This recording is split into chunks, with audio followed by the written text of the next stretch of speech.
Good evening, everyone. I hope you're doing well. I hope this video finds you fabulous. It's a pretty nice evening tonight, perfect for doing some research. So let's get to it. So in particular, this video is mostly about using internet-based research, Google, basically. A lot of people think that in order for research to be credible and academic, it can't be done using normal internet search engines like Google, and that's really not true. The thing you got to bear in mind is that while Google is a great resource for accessing the hive mind of all of humanity's historical information, it's also really good at generating crap. To really be able to use Google successfully to do college-level research, you've got to put a little bit of thought into it. More thought than just Googling a term and hoping for the best in the first couple of results that you get.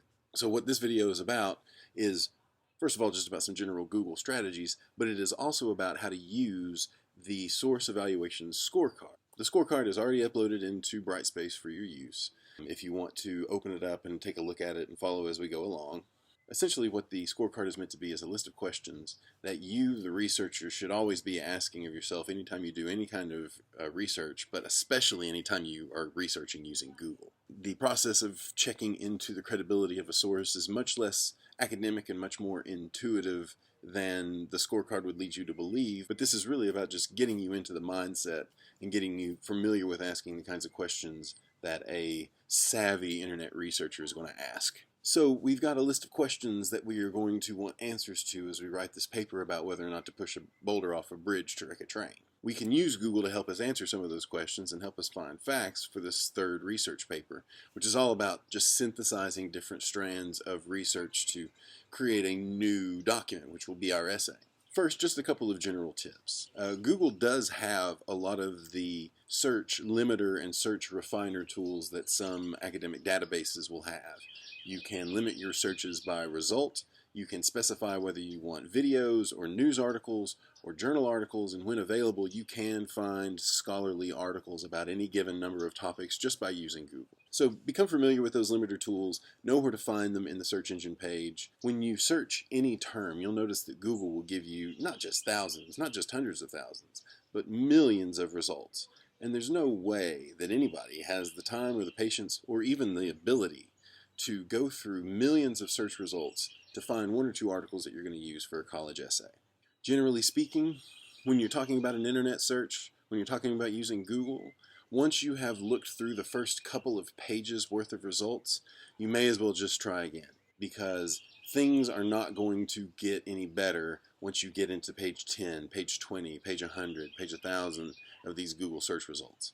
One thing that you should get used to doing is striking out and hitting dead ends, and then adjusting what it is that you're looking for in order to find a new pathway. Sometimes just getting started on the research and looking around and even striking out will help refine your search terms and help you look for different things that may lead to a little bit more success for you down the line. Perils of working outdoors. The most important thing when doing research is to just not get frustrated. Research is a long process. It can be pretty tedious, but ultimately it is necessary for you to invest the time and energy to make sure that you're doing research right. Because the last thing in the world you want is to turn in an essay where sources matter and your sources are not up to snuff. So let's practice this. So there are a number of questions that we have about this train situation, and for the sake of just walking you through the process here, I'm going to pick one of them and answer it for you in this video as a means of walking you through the proper process and as a means of showing you how to use the Source Evaluation Scorecard to do that. So one of the questions that we have about the train is, how many people does it take to run a train? What is the minimum number of crew members necessary to make a train function properly?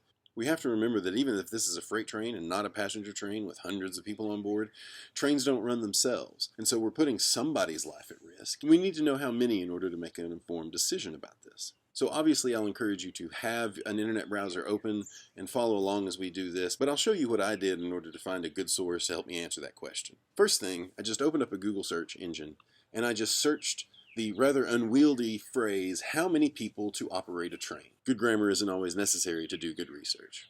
So when I search that, of course I get millions of hits. And as I scroll through that first page of results, there are a couple that stand out to me. I see NBCnews.com.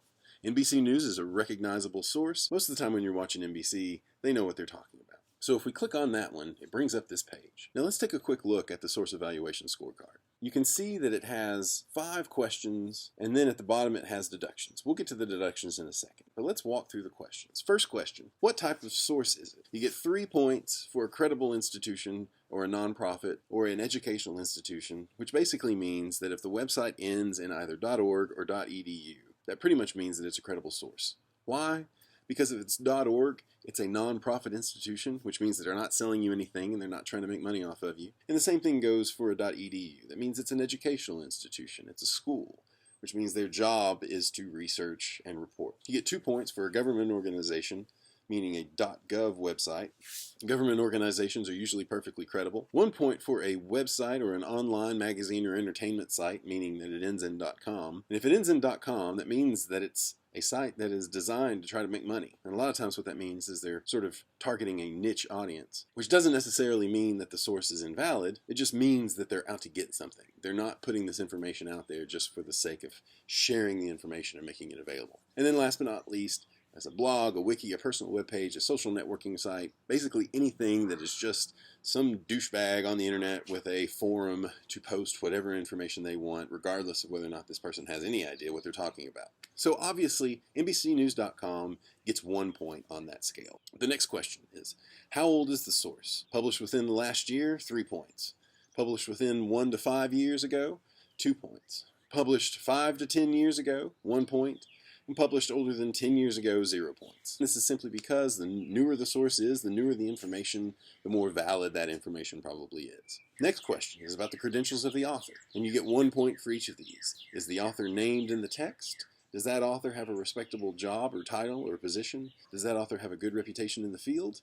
And is that author previously published? A lot of times this is going to require a little bit more legwork on your part. A source may not always just list the credentials of its author on the page. It may require you to click around, and it may require you to actually look the person up. How does the source prove its claims? 3 points for direct information or research as part of a scientific or educational endeavor, which means that it is a report written by someone who performed a study and they are publishing their findings. That is what is called a primary source. It means that it is information coming straight, so to speak, out of the horse's mouth. 2 points for direct citation or information/research or interview of key researchers. Basically what this means is if you see a news article that is published about a study and it cites the study directly, 1 step removed, it is 1 degree of Kevin Bacon away from being the genuine article. 1 point for citation of another source citing or individuals unrelated to research. So a lot of times you'll see websites like BuzzFeed.com that cites the New York Times article that cites the research. So essentially you take away 1 point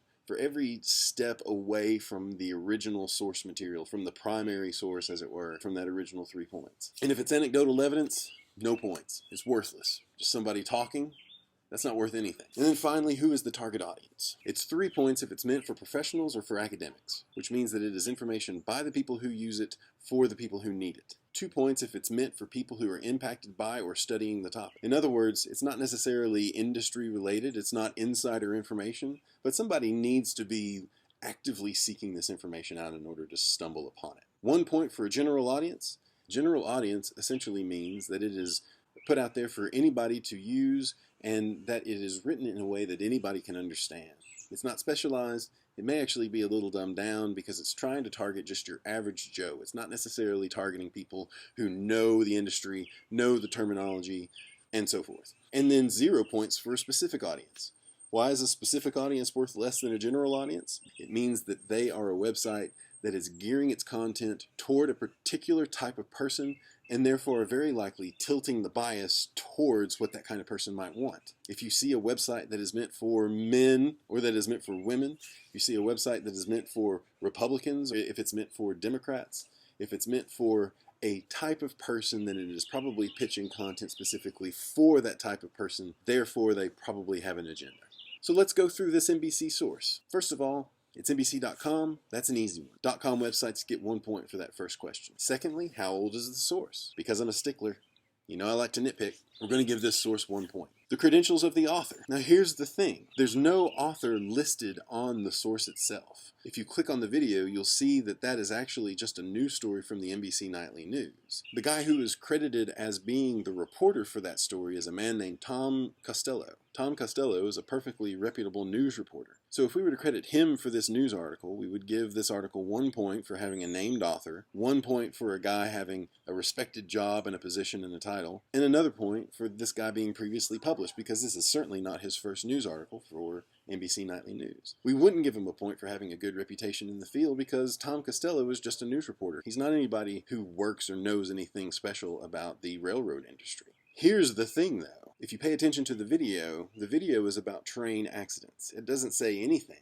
about how many people are on board a train, even though the article does. The article is essentially about a controversy that has existed for a number of years now about what should be the minimum number of crew members on a train at any given time. Railroad workers think that there need to be at least 2, but the railroad industry are trying to make it so that they can get away with having just 1 person run a railroad. But while the text of the article may contain information that is useful to us, Tom Costello is not the author of it. So we can't really give Tom Costello credit for the text of the article, and so I'm going to say no points are given to this article in terms of credentials for the author. Moving on, how does the source prove its claims? Well, internet articles have a unique feature about them. Anytime they cite a source, they can simply include it in the actual text as a hyperlink. You'll see that it's blue and underlined, which means that if you click on it, it'll take you to another source. And you'll see that in this article there are a number of hyperlinks available, which means that this article is trying to cite its sources. But then again, if you take any bit of initiative to click on any of those links, you'll see that most of them just link to other NBC News articles. It's not citing any credible sources, it's just citing itself. So here I will say 1 point for citing sources that uses other sources that cite other information. Who is the target audience? Again, it's NBC News, which means that it is trying to reach the biggest audience possible. So we'll give it 1 point there for a general audience. Now it's time for deductions. As you go through this list, you'll take off 1 point for anything that you notice in terms of a headline that contains emotional words or phrases, poor writing or frequent grammar mistakes, or loaded language. Loaded language means that it's pretty clear that this article is biased and has an agenda and a specific axe to grind. Let me just pause here for a second and say that bias isn't necessarily a bad thing. Just about everything is biased in some way because just about every text is trying to accomplish something. If it comes from any kind of perspective, it's going to have a little bias. Where bias becomes a problem is when bias becomes exclusionary. When bias becomes so extreme that it's either going to outright ignore anything contrary to its narrative, or it's going to maliciously and viciously attack anyone who disagrees with it. That's when bias is bad. Moving on. Poor layout or design of the website. There's nothing inherently wrong with the way that the NBCnews.com website is designed. It's a little cluttered, but it's not ugly. It's not hard to read, and it's not hard to engage with or navigate. More than one advertisement? I mean, you don't have to scroll down very far to find 2 advertisements right beneath the headline. Once again, .com means that it's trying to make money off of you. And last but not least, distracting imagery or GIFs. While there is imagery and while there are GIFs on this page, there's nothing that I would say is terribly distracting. But if we tally up our whole score, we give it 1 plus 1 plus 0 plus 1 plus 1 minus 1, which means that this source has a score of 3 on the credibility index. Bear in mind, this doesn't necessarily make NBC News uncredible. It just means there are better places to get the information that we're looking for here. So let's go back to our search results. The same page of Google search results, if we look around, we see that one of these sources is called AAR.org. AAR stands for the Association of American Railroads. This is an industry website. Surely it's got to be more credible, right? So if you click on the link for the AAR.org page, immediately it looks a little bit more promising. It's obviously a very clean and professional looking site. But once again, let's just go through the list of questions and see what we have. So first of all, we'll give this source 3 points for just being a .org website. The AAR is probably not trying to make money off of you. This is simply on the surface a web page that is meant to be informative. If we look for the second question now, things start to get a little bit problematic. This source has no date of publication. It doesn't even have a date to indicate when the last time they updated this website was. That's something to be suspicious about. So we'll give it no points. The next question, the credentials of the author. Once again, no author is listed. No points. Next question, how does the source prove its claims? So first of all, this website does feature a number of hyperlinks included into the text that again mean that it is trying to cite a source. But very similarly to the NBCnews.com page, when you click on those, it just takes you to other AAR.org sites. Once again, this is a website that is citing itself. Now, this site does have a few other instances where it's clear that it's trying to look professional and look credible and cite some sources. At the very top of the page, it has some links to a fact sheet and some supplemental facts. Further on down the page, there is a graph, and then there's a section that says, experts agree, the crew size, mandates, or a bad policy. The graph we should be a little bit skeptical about because, again, if you look at the fine print, it's just the AAR citing itself again. But I'll give it 2 points this time because the site does do a little bit to try to reach beyond itself for the information that it uses. And then last but not least, who is the target audience? Very unlikely that anybody not looking for information about railroads and the railroad industry would stumble across aar.org. So we'll say that you have to be someone who is studying the topic to find this, and so we'll give it 2 points. Now for deductions. Does the headline contain emotional words and phrases? No, not really. The title of this website is simply Freight, Rail, and Crew Size Regulations. Pretty harmless enough. But now this second one. Poor writing? No. Frequent grammar mistakes? No. Loaded language? Yeah, a little bit. Check this out. There's a portion of this webpage that is labeled Problem Solution. Remember how the NBC News article was talking about how the railroad industry wanted to make it so that you could have fewer than 2 people on a train, while the workers said that you needed at least 2 in order for it to be safe. Well, if you take a look at the language here, it becomes pretty clear that whoever wrote this is writing this on behalf of the railroad industry. They are clearly advocating against laws that require a 2-person crew on board a train. This is what I mean by language that makes it clear that this source has an axe to grind. Whoever wrote this is taking the side of the industry. So I'm going to take 1 point off for loaded language. Poor layout, more than one advertisement, distracting imagery and GIFs. This webpage doesn't really have any of that, so we'll leave the deduction just at the 1 point, which means that we're giving it a score of 3 plus 0 plus 0 plus 2 plus 2 minus 1, which is, I should be quicker about this, 6. It's a source of 6. So here again, just because a website is labeled .org doesn't necessarily mean it's the most credible source for the information that we're looking for. So let's try again. So we've already struck out twice with that first Google search. So what I'm going to do is I'm going to switch up my search terms. I'm going to try to search for something a little less clunky this time. So I'm going to go for minimum train crew size. First result I get is aar.org again, so I'm going to skip that one. So the next one we get is from a website called mercatus.org. Let's take a look at that one. Once again, we have an article that is addressing a controversy about the number of people it takes to run a train safely. It seems like this is a matter of some debate. Right away, let's start scoring. It's a .org. We'll give it 3 points for being a .org. Next, the credentials of the author. Now you can see that this source actually has 2 authors listed, a Patrick McLaughlin and a Hayden Warlick. Now Hayden Warlick doesn't look to be anybody special. His biography isn't very extensive, and it lists a lot of vague experience. It says that he has worked in education administration and digital marketing, but it doesn't say anything specific about where he worked or for whom. So if it were just him, that wouldn't score very well. But this other guy, Patrick McLaughlin, looks to be maybe the real deal. You click on his biography, and not only is it more extensive, but it's also more specific. It mentions specific places that he has worked, and it lists specific previous publications. This guy is not necessarily someone who studies trains, but he is somebody who studies regulations and government and the impact of such. Sounds pretty good to me. And since the minimum number of people is a matter of regulation, we can say that this guy probably knows what he's talking about.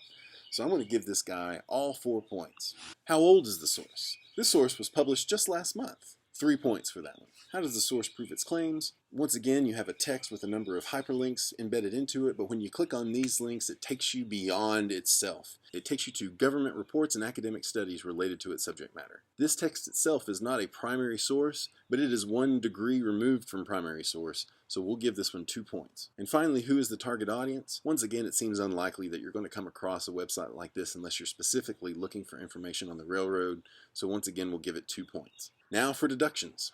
Headline containing emotional words or phrases? Absolutely. This is a headline that is trying to tell you how to feel about the article. Mandating minimum crew size for freight trains is still a bad idea. When you see the headline is trying to tell you up front how you should feel about something, that is loaded language. That is a biased headline. And so we're going to take off 1 point for the headline containing emotional words, and we're going to take off another point for the fact that it is once again taking a side in this argument. Now for the rest of them, poor layout, design of the website, more than one advertisement, distracting imagery, no, no, no, so we're going to leave it at that. So this source will end up having a total score of 12 points. This is by far the most credible source of the 3 that we looked at today. And if any one of these is going to end up in your paper, it needs to be the 3rd one. Even though it seems counterintuitive, even though it seems like NBC News might be credible enough, even though it seems like the American Association of Railroads should know a thing or two about railroad information, both of those sources had aspects to them that made them ultimately less credible than that 3rd one. So there you have it. That's how you check into the credibility of a source. That's how you make sure that a source is valuable for a college essay. And that's how you use the Source Evaluation Scorecard. So from here on out, anytime you post a source related to this topic, you need to make sure that you run it through this ringer, and any source that ends up in your essay needs to hit a score of at least 8 on the Source Evaluation Scorecard. So go out there and start Googling, kids. Remember, be patient. Don't get frustrated by the fact that you're going to hit a few dead ends as you try to research this topic. Vary your search terms if you're not finding anything. Don't try to weed through millions of search results. Use those result limiters. And most of all, use your own head. Put a little bit of thought into it. Do what you need to do to check up on the author and the credibility of a source. If it's got hyperlinks, click on them, see where it takes you. Make sure that it's not just giving you more of its own ideas. And that's it. If you have any questions, email me. Any source that ends up in your essay needs to hit a score of at least 8 on that scorecard, and I'm going to want proof. As you compile your bibliography of sources for this paper, I want to see a scorecard for each source that you plan on using. Happy hunting, kids.